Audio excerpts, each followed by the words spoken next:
Cyber scam के शिकार होने से बचें। 75 साल के बुजुर्ग डिजिटल अरेस्ट स्कैम से बचाया गया।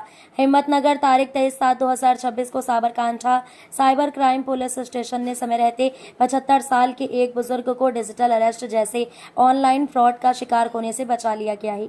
पुलिस के अनुसार हिम्मतनगर के रहने वाले इस बुजुर्ग को एक अनजान नंबर से कॉल आया। कॉलर ने खुद को मुंबई पुलिस का अधिकारी बताया और उन्हें डराते हुए कहा कि उनके आधार कार्ड का इस्तेमाल किसी गंभीर अपराध में किया गया है। इसके बाद वीडियो कॉल के जरिए उन्हें डिजिटल अरेस्ट का झांसा देकर बड़ी रकम देने के लिए मजबूर किया गया।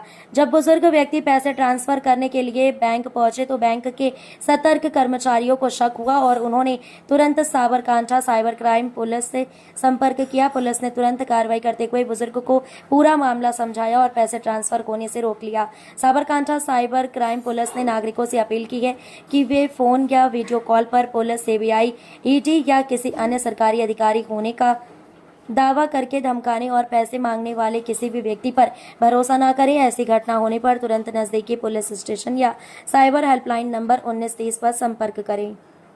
એટલે આજથી 4 દિવસ પહેલાં રવિવારે કાવ્ય શર્માનો ફોન આવ્યો કે તમારું એમ કે આધાર કાર્ડ લીક અહીં આગળ ફ્રોડ થયું છે અને અહીં આગળ એટલે તમારી ઉપર કેસ થયો છે। પછી એને વાત બંધ કરી અને બીજેથી વાત થઈ, આધાર કાર્ડ તમે આપ્યું છે અને એમાં લોન લીધી છે એમ કે નરેશ ગોયલ કરીને એને ફ્રોડ કર્યું છે। નરેશ ગોયલ એ કોઈક એરલાઇન્સના માલિક હતો અને એની એમ કે ફ્રોડ થયું છે, આમાં તમારે સંડોવાયા છે અને એ એમ કહે છે કે મેં એમ કે કમિશન આપ્યું છે એમને, મને આધાર કાર્ડ આપ્યું 20 લાખ રૂપિયા મેં આપ્યા છે। હકીકતમાં મને 1 રૂપિયા હું એને ઓળખતોય નથી। પછી એના ફોટો બતાવ્યો તે આ ઓળખો છો કે? મેં કીધું ના, આને કોઈ દાડ જોયો નથી। તો કે બોમ્બે તમે ક્યારે આવ્યા હતા? મેં કીધું સાહેબ મેં 13 વર્ષથી તો મુંબઈમાં પગે નથી મૂક્યો। તો કે તમે આ કેવી રીતે આવ્યું એમ કરી મને રવિવારથી બુધવાર સુધી મને ટોર્ચર જ કર્યા કરી છે। એ લોકો એમ કહેતા કે તમે ગોલ્ડ તમારે જે છે એ ગોલ્ડ તમે બેંકમાં જે લોકર ઉપર જે ઘેર લઈ આવો અને ઘેર લઈને મને ફોટો મોકલો। તમે ઘેર લઈને ફોટો મોકલ્યો પછી બીજા દિવસ શું કહે છે મને તો એ ગોલ્ડ તમે જે બેંકમાં ગોલ્ડ લોનમાં મૂકી દો અને જે પછી રકમ આવે એ તમારા ખાતામાં મૂકી રાખો। પછી મેં કહ્યું ખાતામાં મૂકીને પછી શું? પછી કે તમારી જો ચેકબુક છે? મેં કીધું હા છે।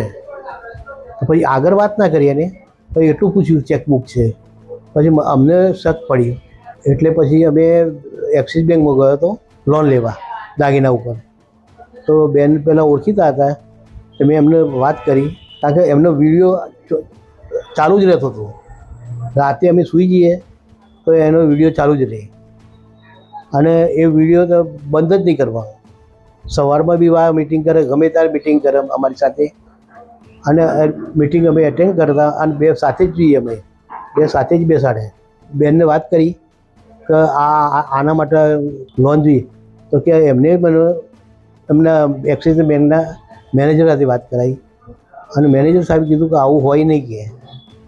તો એમને સાયબર બ્રાન્ચમાં ફોન કર્યો તો એક દીપકભાઈ સાહેબ અને બીજા સાહેબ બે સાહેબ આવ્યા અને બધે એમને માહિતી મેં આપી।